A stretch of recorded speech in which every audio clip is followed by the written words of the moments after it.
स्वाधीनता दिवस पई दारिंगबाड़ी विभिन्न पंचायत रे रहिथिबा प्राथमिक विद्यालय ठारू आरंभ करी स्नातक पर्यंत छात्री छात्रों को नहीं अनुष्ठित होई जाइछि एक प्रतियोगिता।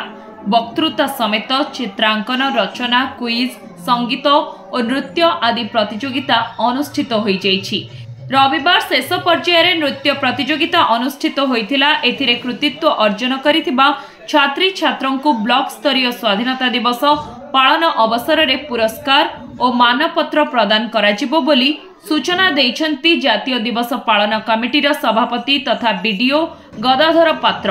प्रतियोगिता रे छात्री छात्र माने पारंपरिक कुई संगीत समेत संबलपुरी और ओडिया भजन रे नृत्य परिवेषण करथिले। छात्री छात्रंक मध्य प्रतियोगिता को नहीं बेस उत्साह देखा मिलता। स्वाधीनता दिवस प्रतियोगिता आसी डांस आम प्रतियोगिता नृत्य करमको बहुत मजा लगे, खुशी लगे। सांगसाथी सहित अति कष्ट अभ्यास करूँ आज नाची अच्छु, बहुत खुशी लगे।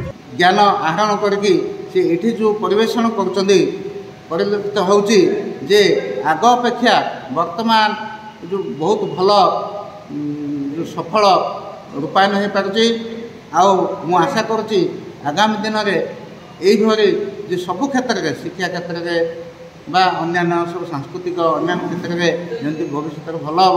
78तम स्वाधीनता दिवस उपलक्षे आज डांस कम्पिटिशन है दारिंगबाड़ी स्कूल पिला भितर कॉलेज पिला भितर आम जूरी मेम्बर थिलु किंतु पक्ष बोली 15-20 वर्ष पूर्व दारिंगबाड़ी जो कम्पिटिशन होता अगस्ट 15 जानुरी 26 जातीय दिवस मान जो कम्पिटिशन होता से पाने अंशग्रहण करने अनिच्छुक थे, अंशग्रहण करूँ आसू ना किंतु एवं बर्तमान समय परिवर्तन हो जाए। बहुत पिलाने आस अंशग्रहण कर जो प्रकार कम्पिटिशन हो जो प्रकार जो दक्षता जो सब क्षेत्र में देखते से आम जूरी मेम्बर हिसाब से क्या फास्ट करूँ क्या सेकेंड करूँ क्या थर्ड करूँ आम द्वंद्व पड़ जाऊँ। दारिंगबाड़ी तो आम सांस्कृतिक क्षेत्र ये माटी ये पवन होमर नृत्य संगीतर भरा।